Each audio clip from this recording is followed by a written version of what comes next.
Всем привет! И добро пожаловать на канал Пал Саныч, где мы обозреваем компьютерное железо, периферию и гаджеты. А сегодня у нас будет ролик про сборочку. Мы продолжим наш проект КПК, или Купи-Продай-Купи, где мы путем перекупства железа и продажи готовой сборки собираем на комп мечты. Кто не видел первую часть, ссылка будет в описании. Так что присаживайтесь поудобнее и поехали!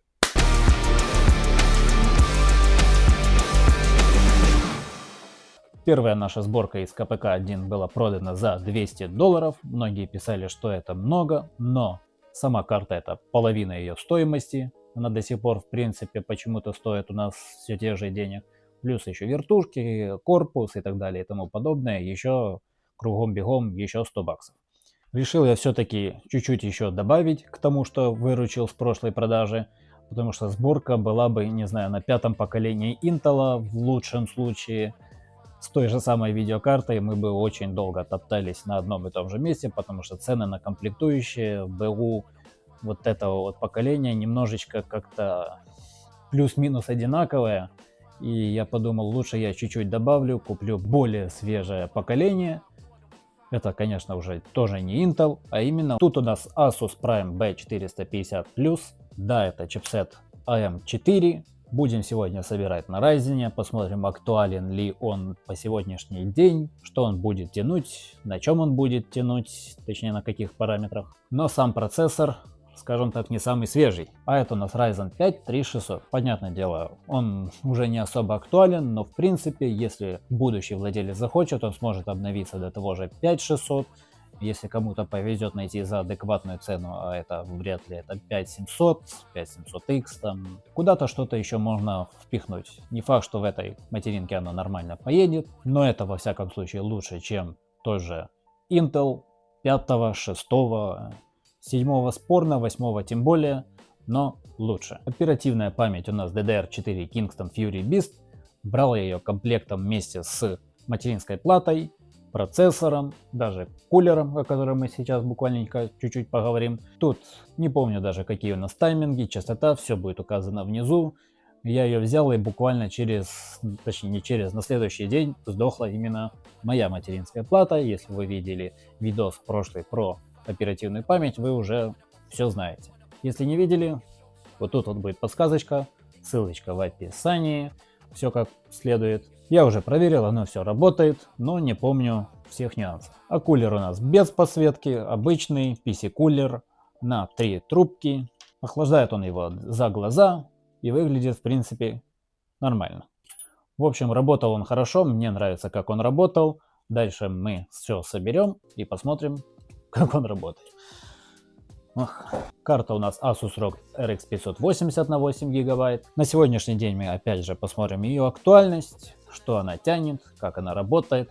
Но для начала мы сделаем тесты температур, FPS, потому что здесь стоит заводская пломба. Я эту карту купил у учителя, приезжал в мореходку, забирал ее, вытаскивал лично из компьютера. Так что она никогда даже не обслуживалась за все эти года. Интересно даже какого она года, но вряд ли я сейчас это узнаю.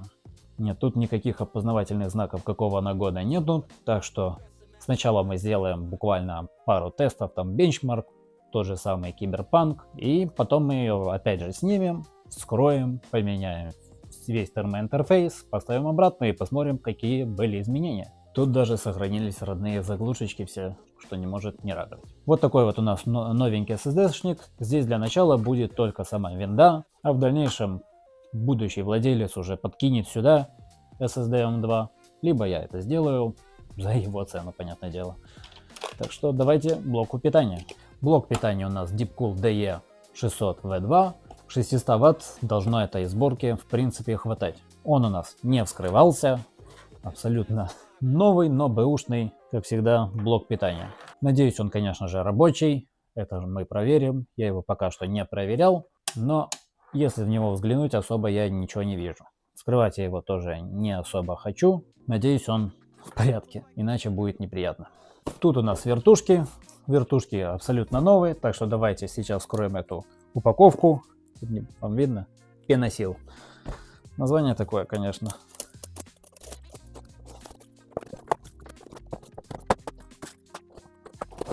Опять же у нас вертушки призма, только это уже призма 7. Это не 6, это 7, оно без центральной вот этого вот бесконечного зеркала. Может быть, оно будет посимпатичней. Это самые дешевые вертушки, что есть у нас на рынке. О ценах мы поговорим чуть-чуть позже. Опять же у нас куча проводов подключения, и мне придется опять с этим бороться. Ну, что поделать. Что есть, то есть, правильно? Вертушки сами по себе нормальные, я даже в прошлой версии ими в принципе доволен. А эти, если честно, без вот этого зеркала все-таки выглядят, как по мне, симпатичней. Ну, чуть-чуть у них отличия все-таки есть. Он тут заходит за борт. Ну, посмотрим. Особенно посмотрим, как оно будет смотреться в новом этом корпусе. Ну и сам контроллер абсолютно тот же самый, да. Пульт, все то же самое. Давайте сейчас. Ах, как они же воняют. Ё-моё. Третий контроллер и так воняет. Четвертый. Короче, давайте сейчас откроем корпус. Потому что мне интересно, как оно будет выглядеть в самом этом корпусе. Потому что корпус у нас тоже новый. Корпус у нас, как вы можете прочитать, Acipus Gamma C70. Взяла его, потому что цена на него прям очень вкусная. Потому что у нас на рынке БУ корпуса стоят от 30-40 баксов за красивый симпатичный корпус, а это стоит $30, и он новый, абсолютно новый, прям с магазина, привезенный не знаю откуда. Только один продавец, точнее только один магазин у нас продает эти корпуса. Сейчас я открою его и посмотрю, потому что цены на них мне прям очень понравились, и в дальнейшем я их буду заказывать, потому что аналогов, особенно из новых, у нас нет. Можно было взять такой же самый, но за $50 со всеми, точнее со всеми, там, наверное, 4 вертушки, 3 наперед, 1 назад. Но пришлось бы, конечно, все равно докупать наверх вертушки, поэтому я выбрал за $30 корпус без вертушек. Давайте мы его все-таки откроем.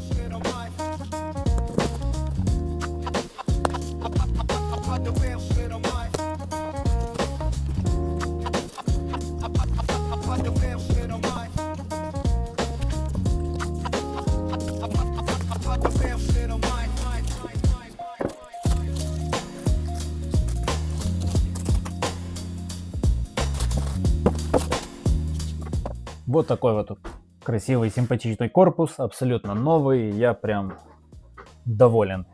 Это у нас полноразмерный корпус, поэтому проблем с материнкой у нас не будет.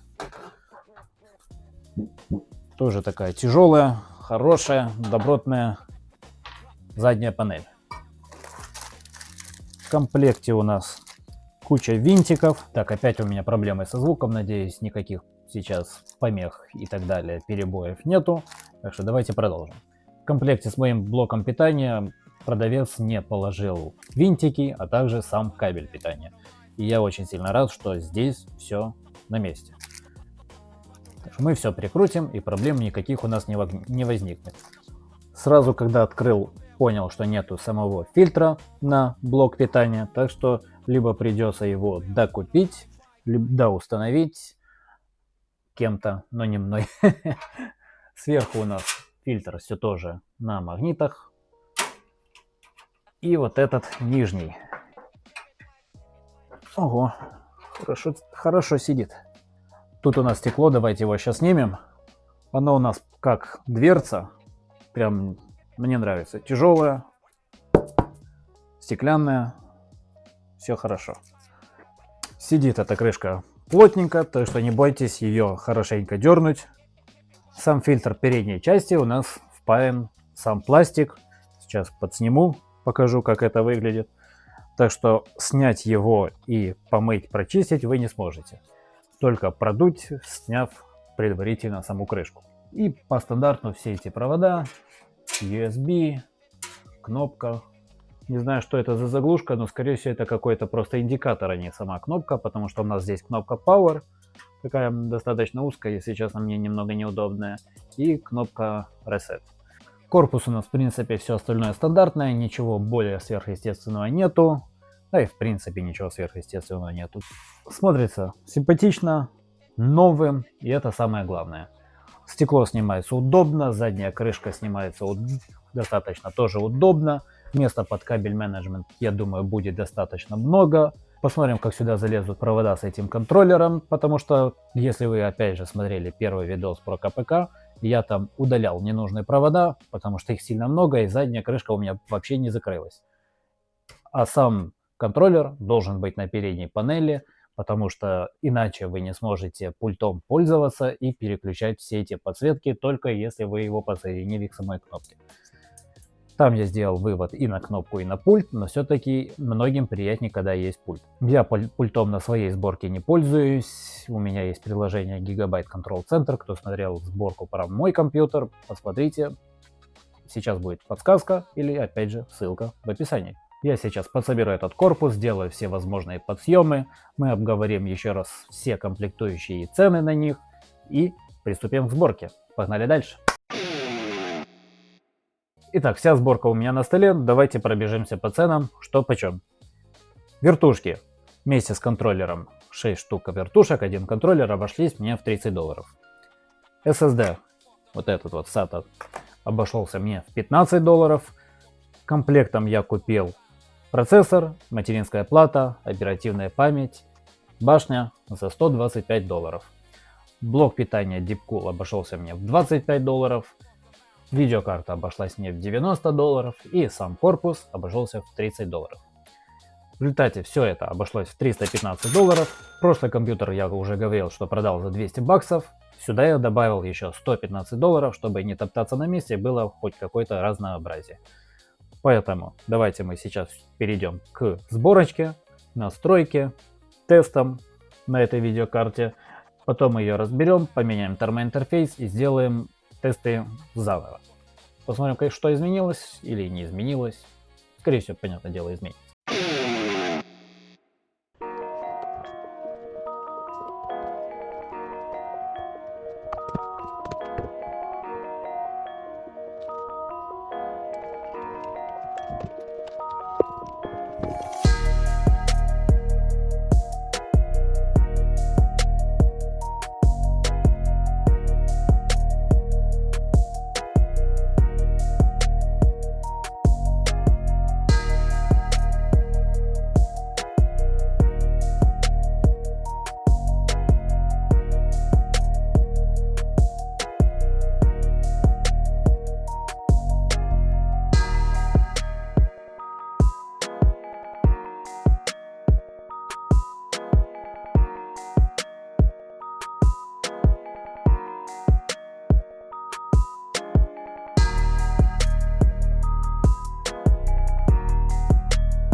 Вот такой вот компьютер у нас получился.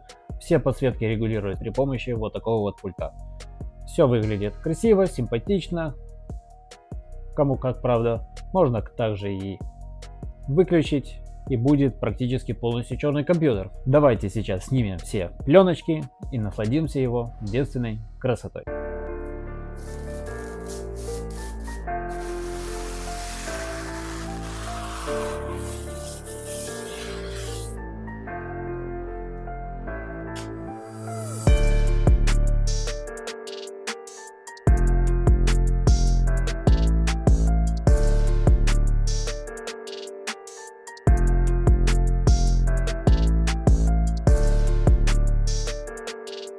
Специально обученный пинцет.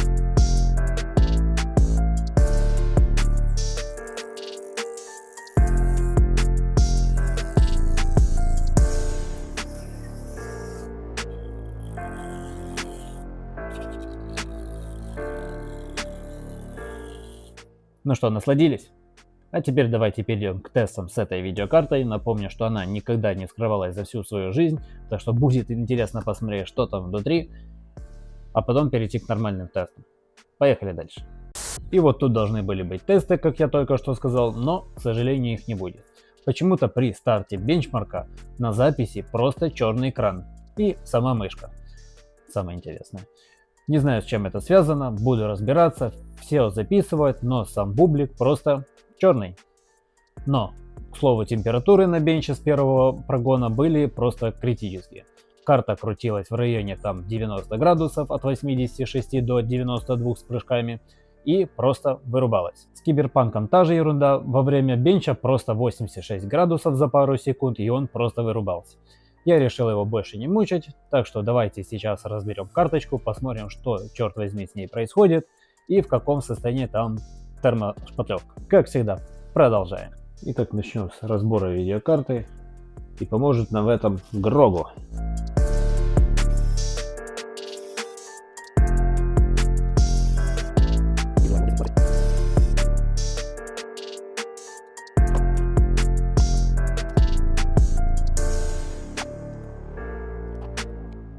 Вот в таком состоянии наша видеокарта. Чип абсолютно сухой. Прям вообще сухой.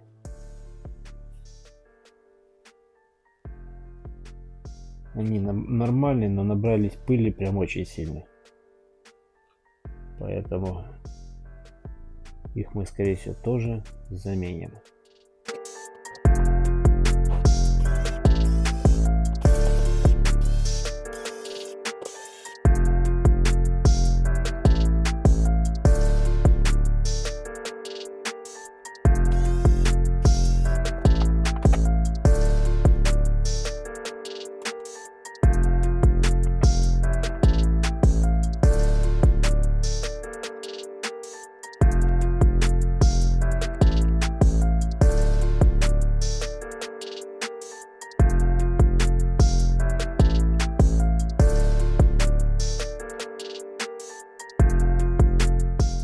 Вот такой вот ужас нас встречает. Давайте я сейчас это все отмою, очищу и вернусь через секунду.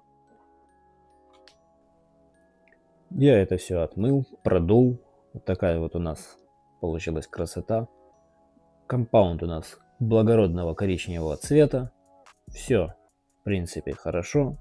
Осталось сейчас нарезать все эти термопрокладки и собирать все заново. Ну, короче, весь термоинтерфейс я заменил, карточку уже собрал, но решил самую жирную прокладку не менять. Она хоть и пыльная, но в хорошем достаточно состоянии. Я ее почистил, и между радиатором и корпусом она все еще будет принимать и отдавать тепло. Так что не думаю, что это будет критично. Так что давайте перейдем к тестам в играх. С бенчем я, конечно же, разберусь, вы об этом узнаете. Погнали дальше. Я, в принципе, выяснил, в чем проблема с фурмарком, и сейчас покажу. Если выбрать фурмарк GL, а не ВК, то я сейчас вижу у себя на экране, как крутится бублик, сам FPS, но у вас просто рабочий стол. Хотя раньше это была только мышка и сам черный экран. А вот если выбрать фурмарк ВК, то все прекрасно. Единственное, что у этой версии получается на 10% FPS меньше, чем у версии GL.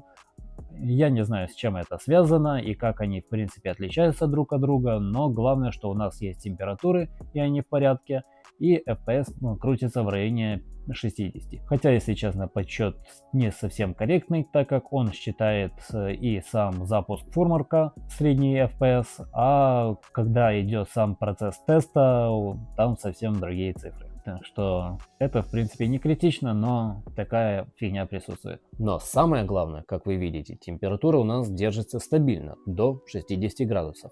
А в прошлом тесте у меня буквально за секунды стреляло аж до 90.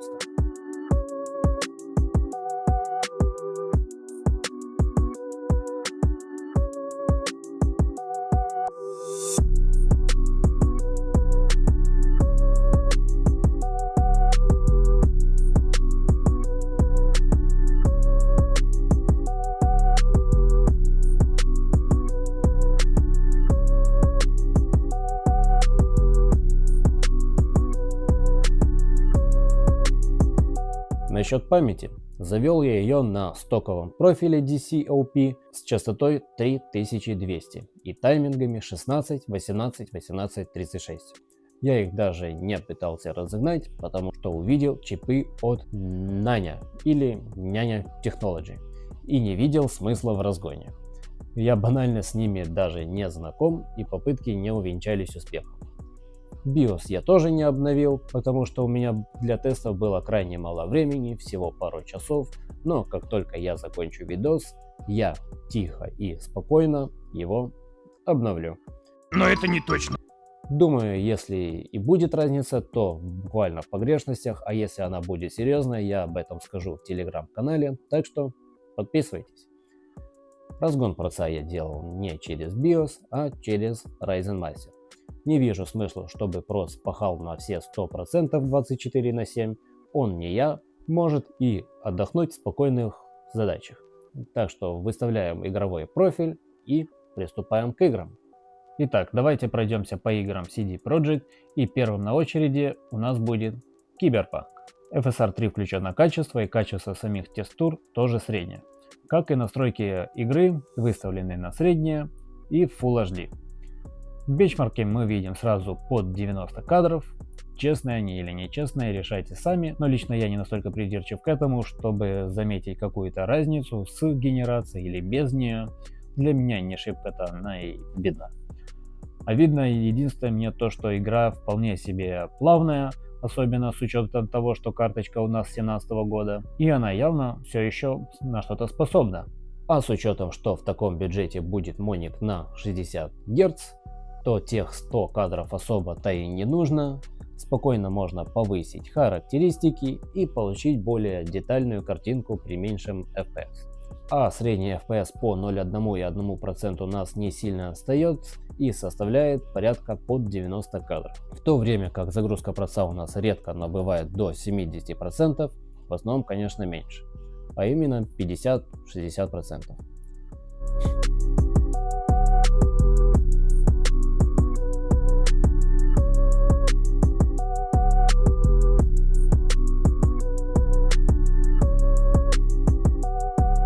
По итогу мы имеем 97 FPS.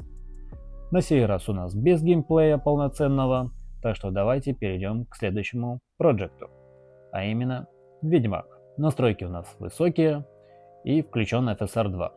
Тут, понятное дело, у нас небольшой такой даунгрейд, но при беготне по Новиграду видим, что у нас средний FPS пляшет в районе 50, а средний FPS по 0,1 и 1% составляет от 30 до 40. Даже на любимой всеми площади мы получаем до 50 FPS. Это вполне себе играбельно, но когда я сиганул в воду, тут и начались наши просадки. Сначала держалось все хорошо, а потом раз и фриз с падением до 36 FPS. Но во время боя с Мишкой ничего в принципе не поменялось, так что как минимум в Ведьмака поиграть на ней точно можно.